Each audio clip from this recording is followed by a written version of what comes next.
Hello, hello, hello. You're tuning into the episode of The Wunderkind Show. Today's first topic, OBJ has something to say to Lamar on the sideline. Look, I told you how I felt about this, about the Lamar not running situation. I told y'all during the live, I said there was multiple plays where I felt like Lamar could pick up 20, 30, 40 yards because the whole defense shifted to the whole other side of the field, and it was just open green this way. I'm going to play the audio, and it's like 12 seconds. It's showing like the Chiefs celebrating the touchdown and then OBJ going to the sideline and trying to say something to, Lamar. So what I'm going to do is I'm going to play it. It bothers me because This is not a good look. And I'm not just talking about for Lamar, for the Ravens. This is not a good look for the Ravens. So I'm going to play the clip, and then we're going to break it down. All right, so without further ado, it's going to be a little loud because it's them celebrating. Then you hear OBJ chiming in. Go all day, boys! All day long! Guard you! We're here! We're here! You change the whole dynamic of the game when you take off. I think we got to get some going on what the going on. You heard what he said? He said that you change the whole dynamic of the game when you take off. We got to make some plays. What the blank is going on? Now, look, that's how we all felt watching the game. I don't know when or what quarter he said this in, but there were a multitude of plays where I was looking at saying, man, L, you could go. You could take that. Do I believe that people were in Lamar's ears? Yeah, kind of. I do. I'm not gonna lie, and I don't think that's a thing against him, right? Look, let's put all our cards on the table, guys, for once. So I'm gonna stop mumbling and jumbling. I'm gonna be real with y'all. From the time Lamar's came in this league, he has had to try to prove people wrong. He's had to prove them wrong for intelligence, ability to speak, his business acumen, his QB acumen. So don't act surprised that now you're seeing him trying whatever he can to just buy time for people to get open down the field. Because a lot of you said that that's what you wanted. But see, this is what happens when you don't let a player just be a player. Lamar Jackson can throw the ball just as good as anybody in this league. I don't give a crap who you are. Patrick Mahomes did not have an all-worldly game versus the Ravens. Lamar made a lot of throws in that game. You're like, whoa, that's a bad man. But Lamar's ability to move is the greatest that this game has ever seen at the QB position. And look, a lot of people are going to say, well, you have Mike Vick. Mike Vick wasn't throwing this good and running this good at the same time. You can get away from me with that. That was not happening. And for everyone to say, well, at least he had the talent. A lot of people have talent as if they could put it together. Look, I'm not in Lamar Jackson's head. I'm not going to act like I know what he's thinking. I'm not going to act like I know what's going through his brain. But the one thing I will always know is that Lamar always tries to put his team in position to win. Because at the end of the day, that's all Lamar cares about is winning. Winning! The way some of you are like describing it is like he threw the game. Oh, if Lamar would have just did this, then we would have been able to run. Ask yourselves, Lamar is the quarterback. QB. Yes, he has an ability that no one else has in the league. Yes, he's dynamic. Yes, he's electric. Yes, he's one of one. But most of you don't like when he runs anyway. Y'all don't remember? Why would you only give the backs when you just picked up Dalvin Cook 6 carries for the entire game? Lamar didn't have to run. He shouldn't have had to run to win this game. And if he did, it would have been very minimal. Let's call a spade like a spade. Now, I know some people's going to be, oh, you're just defending him. No, let's be real. There has not been a quarterback to win the Super Bowl or even make it to the Super Bowl, meaning you won the NFC Championship or AFC Championship when their running backs got 6 carries all game. There's been none. So why are you guys acting like, oh, well, even beyond that, if Lamar would have did this and did that, and maybe we would have won. Lamar got them down on the 1. Zay fumbled on the goal line. You don't remember that? You don't remember that? Oh, you don't remember that? You don't remember the drop to Nelson Aguilar crossing across the middle? Oh, you don't remember that? Were there some throws that Lamar would want back? Of course. He's had better passing days. But a lot of those should have been pass interference. That's the context. We just weren't getting the flag. And the Chiefs knew it. That's why you had to run the ball. They had 6 DBs on the field for more than 50% of the plays. That means you have very big bodies going against very small, petite bodies. You understand where I'm coming from? But yet he gets the blame. I'm so mad that look, it doesn't look good on the Ravens, this audio, but it does them no favors, right? Because it just exasperates everything that people are feeling right now because everyone's in their feelings. And it's taking the onus of the game off of John Harbaugh and Todd Monken and throwing it more on Lamar. Look, Lamar wasn't perfect. We all know that. He'll tell you that. But Lamar made a lot of plays that game to win the game. A lot of plays.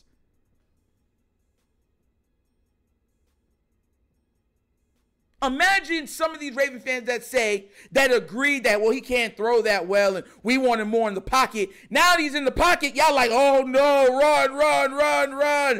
And mind you, I'm speaking in context because there were a couple plays where I'm like, yo, if Lamar takes off on that, he's gone. Listen, from my perspective, do I think the critics are being heard? Yes. If you keep hearing something over and over and over and over and over again, eventually it finds its way into your head.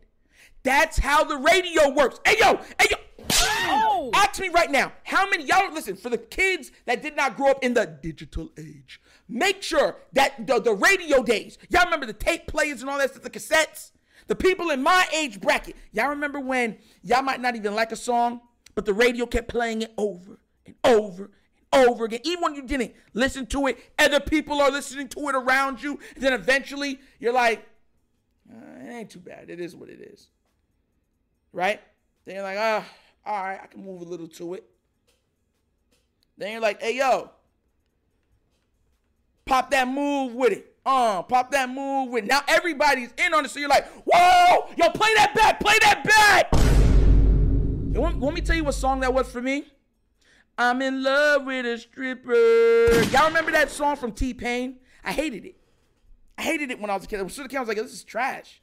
I don't like this song. Like at all. But everybody around me kept playing it. On the road because I wasn't a party guy, but when you would go and you would be chilling with your friends and they would be playing it out of their cars. Because remember at that time, that's when horns were a big thing. People putting the horns under their car and blasting music miles down. Or we'd run out and play basketball, because I was a basketball player. And they'd have the music blaring through the speakers in the gym. That's what they were playing. And eventually I'm like, it's not bad. Lamar's human. Do I know if it affected him? No. Did I think it changes some of the things he does? Yes. Because at the end of the day, everybody wants to be accepted. Everybody wants to feel a certain amount of gratitude for their abilities. Lamar is questioned no matter what he does.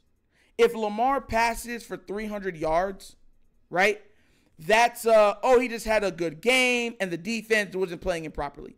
If he has a game like the Houston game, last time 150, 100, then it's, that's just his legs, and eventually they'll break him, and then he won't be able to run, and that's not sustainable. It is what it is. Bill Polian was right. You know what I'm saying? There's no middle ground. So all he hears is the hate.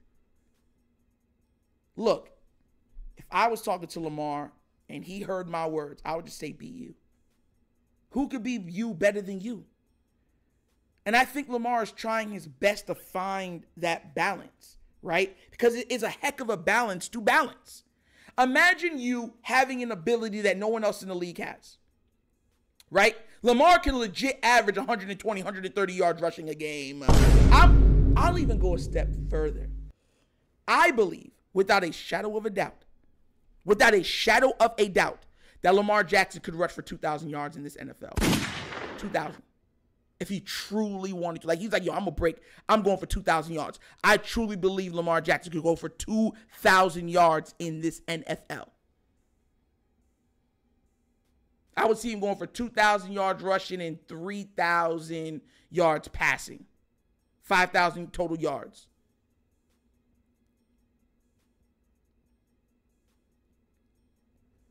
But he's finding that middle ground like, yo, I'm trying to give these guys an opportunity to make a play. That's the weird fine line of it. Because so many times, remember, they were like, oh, that's how he's supposed to stay in the pocket. That's how he's supposed to deliver the ball. Stay in there so they can. My thing is, it's so funny because a lot of Ravens fans agree with that crap. My thing is that, look, if you could go, go. If no one's going to touch you, just get down. If you can go get 10 yards, get your 10 yards, get down. They can't touch you. All right, next play. That's a first down. 10 yards, next play. Eventually, they're like, yo, he's running. All right, we got to change this up. You can't give him no lane. Oh, wide open, wide open, wide open.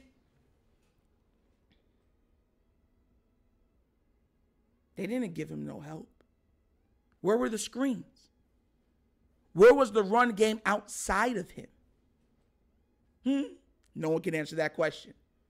Once again, this game falls squarely in the lap of John Harbaugh and Todd Monken. And the reason why 75% of it falls into the lap of John Harbaugh is because we've seen this same thing happen, but with a different OC. How can the same thing happen with a different OC, but the same head coach is still there? So that means he's the one telling them what to do.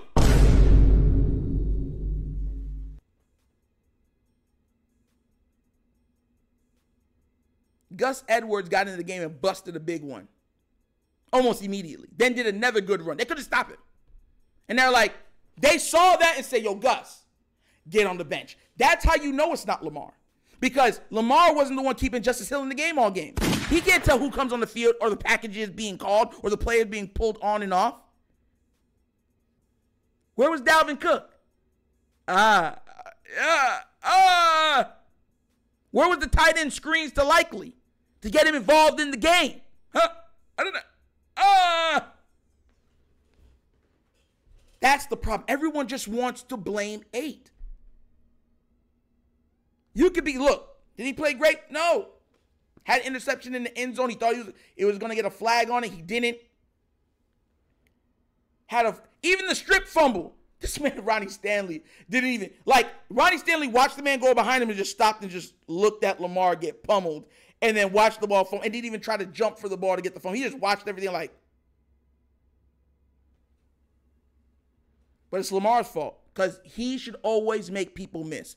He should always make, that's what I'm talking about. Look how Patrick Mahomes' offensive line opened up multiple throwing windows for him. They pushed open again. There were go back and watch the tape. There were multiple plays where if Patrick Mahomes wanted to go 10 yards every time just running it, he could have. Because there was nobody, just him and the linebacker for 12-yard separation. Look, I know the Lamar hate is always at an all-time high right now. But have context. Stop beating on the man. Like, my gosh.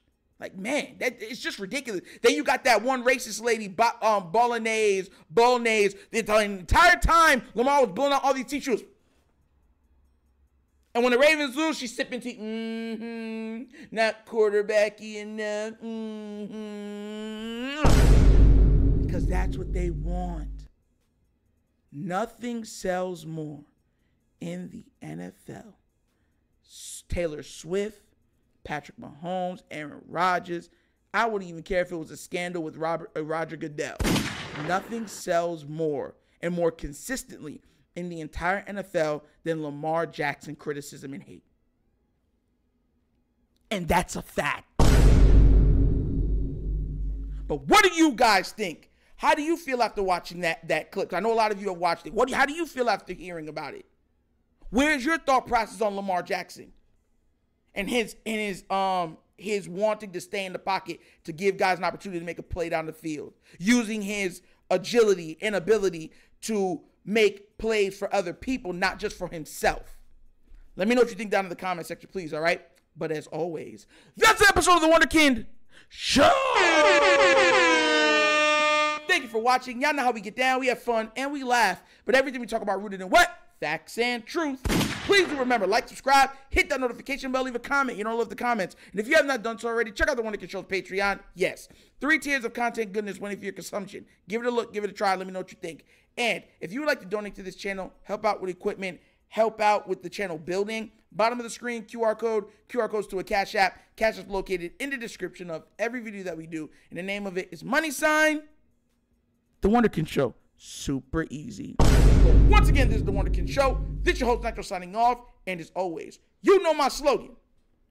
Peace. And I am out of here. Yerp.